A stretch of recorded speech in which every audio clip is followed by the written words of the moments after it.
Part 2. Welcome to Sleep Time Horror. Enjoy our spine-chilling stories as you sleep, commute, or relax. If you're new, hit subscribe and share with friends and family. Let us know in the comments how we can improve. Our stories are best experienced with headphones on. Now, let's dive into today's tale. Warning: the following stories contain elements of horror that explore themes of the supernatural, possession, psychological terror, and gruesome transformations.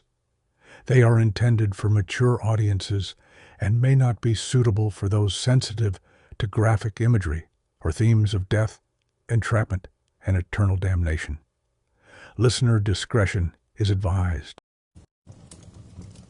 The next day, Elena dragged herself to the Georgia Historical Society, her sneakers scuffing the oak floors as she pored over brittle records. A 1839 deed revealed the house's first owner, Thomas Grady, a merchant with a cruel streak, and a slave, Hattie, executed for poisoning Grady's daughter after years of torment, whippings, starvation, a life ground to dust. Historian Dr. Marcus Tate, a wiry man with a slow drawl and a tobacco-stained beard, met her there, his fingers tracing the faded ink. "Hattie cursed this place," he said, tapping the deed. "Said she'd take anyone who stayed. Blood for the blood she lost. Folks hear things. Whispers, cries, smell the river in the air." Elena's stomach sank, a cold knot tightening, as she pictured Hattie's rage seeping into the walls.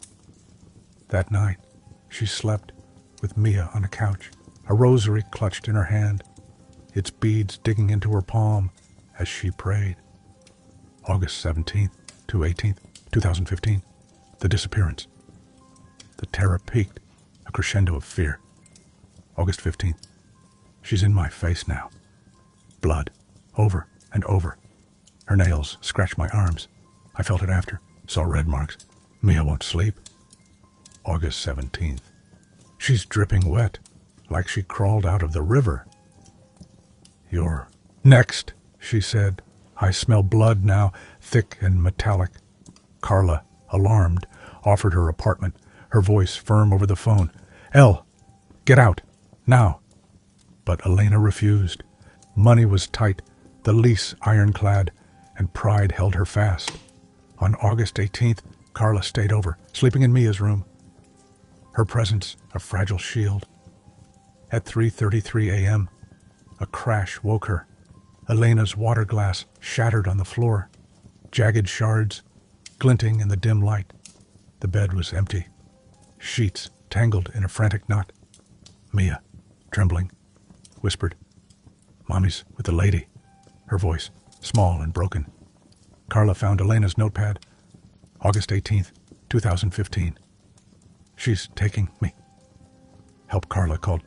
911, voice breaking as she told the Savannah Morning News on August 25th, 2015. She was gone, like the house swallowed her whole. Police searched, finding no forced entry, no footprints in the dew-soaked yard, the grass undisturbed under the oaks. Neighbors rallied, combing Forsyth Park and the riverfront, their flashlights cutting through the humid night. Elena's rosary lay on the porch, its beads scattered like breadcrumbs across the warped boards, a silent plea, unanswered. August 24th, 2015. The return 6 days later, on August 24th, fishermen hauling nets near the Savannah River spotted a figure on the bank. Elena, unconscious, her scrubs torn and mud-streaked, clutching a rusted shackle, its iron cold against her skin. Her pulse was faint, her skin clammy. But she was alive. At Memorial Health, Dr. James Carter examined her, his brow furrowed. "Sleep paralysis, worsened by trauma," he told Carla, who'd barely left her side, her hands clenched in worry. She wandered. Stress-induced fugue state, maybe. Elena woke that night, eyes wide with lingering terror. She dragged me to the river, she rasped, her voice raw. Hattie, said I paid enough. Let me go. Coping and recovery. Reclaiming the light. Elena's recovery was a battle, a slow climb from the abyss. Dr. Carter prescribed sleep hygiene. No screens, regular hours, and meditation to ease the terror that clung like damp moss. Count your breaths during episodes, he said, his tone steady. It grounds you, pulls you back. Carla moved them into her Tybee Island condo, the rowhouse abandoned, its windows dark and hollow. Mia clung to Elena, her small hands gripping tight, but slowly her laughter returned, a fragile melody in the salty air. Therapy helped. Elena unpacked Hattie's grip, session by session, the curse fading to a distant echo, a memory locked in the past. By December 2015, she wrote, No whispers, Mia's sleeping through the night. I'm me again. The Abercorn house was sold in 2016, razed after tenants reported wet footsteps echoing at dusk, the sound of dripping water on dry wood. Elena opened a cafe in 2017, Mia's place, its walls bright with her daughter's crayon art, flowers and suns in bold, defiant colors. On a local news segment, she smiled, her face softer now. It was hell, but we're free. The darkness doesn't win. Dr. Tate mused over a beer at the Pinky Masters. Maybe Hattie let her go. Justice served, a debt settled. Sleep paralysis was a trick, not a trap, a shadow cast by a tired mind. And Elena's triumph proved it could be beaten. For others, trapped in its grip, her story sang of hope. The dawn always breaks, warm and certain. Story number 3, The Keeper of Boise. November 1st, 2016. Boise, Idaho. The north end of Boise lay quiet under a crisp November sky, the last leaves skittering down Franklin Street like brittle ghosts swept by a chill wind. Harold Grayson, a 67-year-old retired mechanic, shuffled through the creaking front door of his new home, a 1901 farmhouse, with sagging eaves and a wraparound porch, weathered by a century of Idaho winters. He'd bought it sight unseen after selling his old place in Meridian, drawn by the solitude after his wife, Ellen, passed from cancer 2 years prior in 2014. The moving boxes sat unopened in the parlor, his tools still bundled in the garage, as he settled into a threadbare armchair with a mug of black coffee, its bitter steam curling in the dim light. At 10 p.m., exhaustion tugged him to the master bedroom, a drafty space with a slanted ceiling and a single window overlooking the barren fields beyond, their edges lost in the gathering dusk. He woke, or didn't, at 4:02 a.m., his body a stone slab. His arms wouldn't lift, his legs wouldn't budge, and his gravelly voice, honed by decades of barking orders in auto shops, stayed trapped in his throat. A vice-like pressure squeezed his ribs, as if the house itself were crushing him with deliberate intent. In the corner, he saw it. A thin, skeletal figure, draped in rags, its bony frame swaying like a scarecrow caught in an unseen breeze. The room filled with a faint whiff of rot, old wood, damp soil, decay, a smell that crept into his nostrils like a memory of forgotten decay. Harold's pale blue eyes darted, his pulse hammering against his temples, until the paralysis snapped.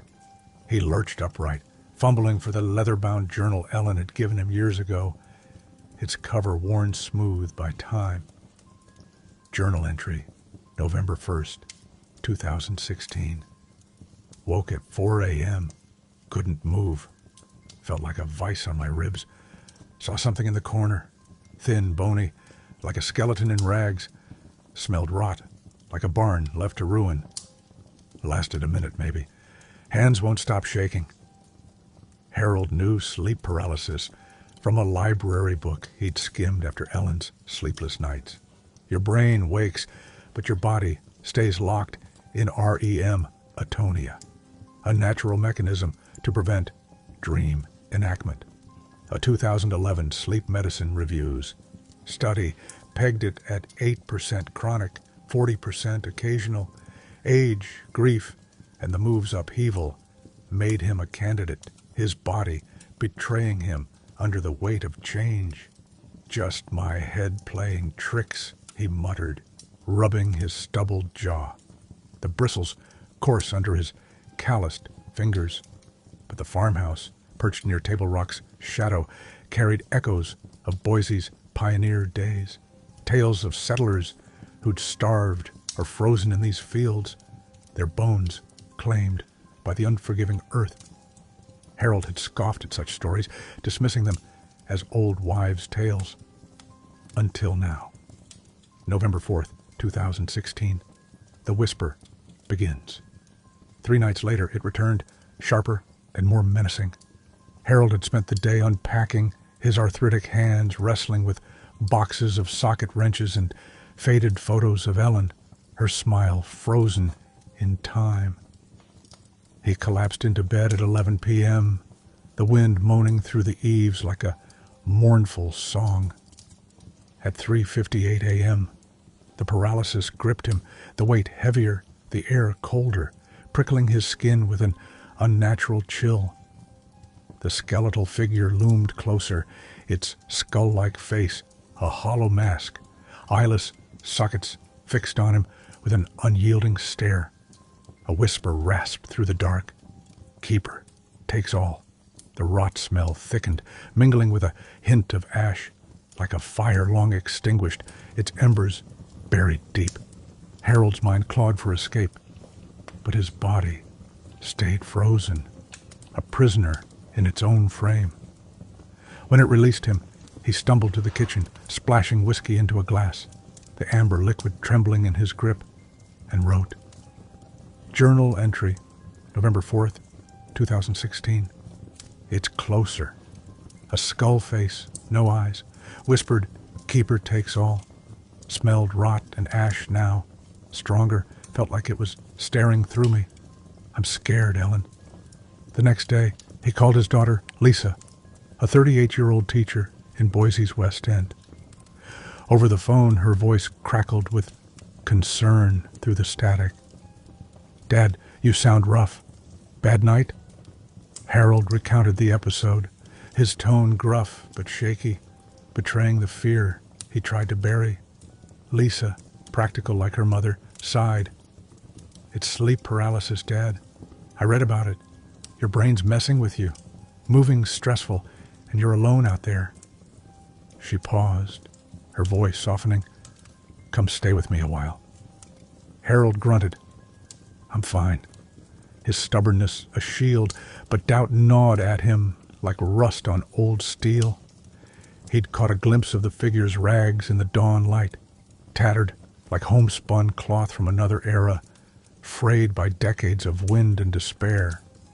Hallucinations hit 75% of sleep paralysis sufferers.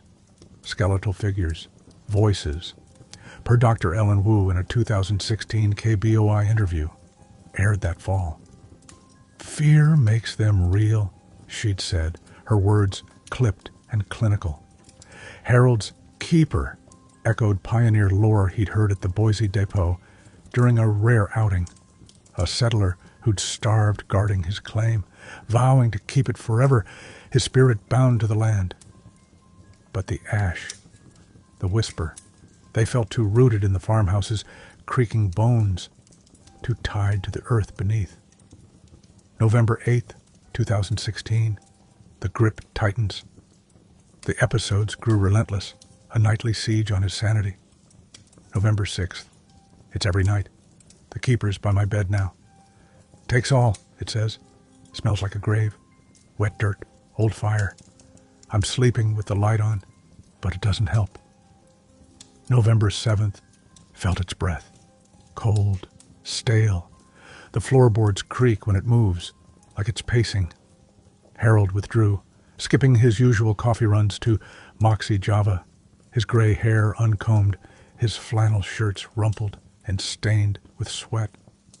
Lisa drove over on November 8th, finding him hunched at the kitchen table, journal open, his hands wrapped around a cold mug. "Dad, you're not eating," she said, her hazel eyes narrowing with worry. "It's this house," he rasped, his voice a low rumble. "Something's here, Lisa." That night, at 4:10 a.m., it struck again, fiercer than before. The keeper towered over him, its bony fingers brushing his chest, cold as ice, leaving a chill that lingered on his skin. "You're the last," it whispered, each word a crackle of dry leaves falling in the dark. The room spun, the rot smell choking him, and Harold saw, or flashes, a field, skeletal hands clawing from the soil, reaching for him with desperate hunger. When he broke free, he staggered to Lisa's old room, now a storage space cluttered with boxes, and wrote, November 8th, 2016. It grabbed me. Bony fingers, cold as ice. "You're the last." Saw a field, bodies in the dirt. "This ain't my mind. It's real. I feel it still." Lisa, woken by his shouts, found him trembling, his flannel shirt clinging to his sweat-soaked frame. "I'm taking you to a doctor," she said, dialing her phone with steady hands despite her own rising panic. At St. Luke's, a nurse with a brisk manner suggested sleep deprivation and stress, her clipboard tapping against her hip. "Sleep on your side," she advised, handing him a pamphlet. Harold nodded, his eyes distant. But that afternoon, he hobbled to the Boise library, digging into the farmhouse's past with a determination born of desperation. A 1902 record listed its first owner, Ezekiel Crane, a settler who died alone, his crops withered, his body unburied for weeks, found bloated and black under a merciless sun. Locals called him the Keeper, claiming he haunted the land. A restless guardian of a claim no one else wanted. Librarian Ruth Hayes, a soft-spoken woman with wire glasses perched on her nose, murmured, "Some say he's still out there, guarding what's his, taking what he can." November 11th to 12th, 2016. The disappearance. The terror peaked, a crescendo of dread that swallowed him whole. November 10th. It's in my face, skull inches away. Last, it keeps saying. Felt its hands on my throat, squeezing. I see the field every time. November 11th. The whisper's a growl now. Smells like death. Thick, suffocating. I'm losing it. Lisa begged him to move in, her voice sharp with urgency over dinner, a plate of untouched stew cooling between them. "Dad, please. You're not safe here." But Harold, stubborn as rusted bolts, refused, his pride a wall he wouldn't breach. "I won't run," he said, his jaw set. On November 12th, she stayed over, sleeping on the couch, her presence a frail tether to reality. At 4:23 a.m., a thud woke her. Harold's lamp toppled, its shade cracked, his bed empty. The journal lay open on the floor. November 12th, 2016. It's coming tonight. I see the field. It's taking me. Lisa called 911, her voice breaking as she told the Idaho Statesman on November 20th, 2016. He was gone. No coat, no boots, just vanished. Police searched the north end, neighbors scouring alleys and parks with flashlights, cutting through the frost, their breath fogging in the cold. Harold's truck sat untouched in the driveway, tires dusted with early snow. The farmhouse silent, save for the wind rattling its bones like a death knell. November 19th, 2016. The return, 7 days later, on November 19th, a clerk at a Table Rock gas station spotted a figure limping from the scrub near the mesa. Harold, frostbitten, his flannel torn, his boots caked with red clay, as if he'd clawed his way from the earth itself. He collapsed into the clerk's arms, muttering, "The field. Let me go," his breath ragged and shallow. At St. Luke's, Dr. Ellen Wu examined him, her brow creased with concern. "Sleep paralysis severe," she told Lisa, who stood by his bedside, her hands clasped tight. He wondered. Stress, maybe a fugue state. Harold woke that night, gripping Lisa's hand with a strength that belied his frail frame. "It dragged me out there," he rasped, his voice raw with memory. "Crane said I was enough, then pushed me back." Coping and recovery. A quiet victory. Harold's recovery was slow but steady, a quiet reclaiming of himself. Dr. Wu prescribed routine, 8 hours sleep, no late coffee, and therapy to unravel the terror that had rooted in his mind. "Wiggle your toes during episodes," she said, her tone firm yet kind. "It breaks the hold, gives you control." Lisa moved him into her spare room in the West End, the farmhouse abandoned, its windows dark and hollow under the November moon. Neighbors burned sage around it after hearing low moans at dusk, their whispers carrying on the wind. Harold met a counselor weekly, the keeper fading to a shadow in his mind, a nightmare dulled by time and care. By April 2017, he wrote, "No keeper. Just me and Lisa. Slept solid last night." The farmhouse burned down in 2018, a spark from a squatter's fire, locals said, though some whispered it was Crane, finally letting go. Harold lived to 2021, dying peacefully in his sleep at age 72, a photo of Ellen by his bed, her smile a beacon in the dark. Lisa told KBOI in a follow-up, "He fought it and won. That's my dad. Tough as nails." Sleep paralysis was a phantom, not a fate, a trick of the mind that could be outlasted, and Harold's story proved it. For others trapped in its grip, it hummed a quiet truth. You can face the dark and come home whole and unbroken. If you're new, hit subscribe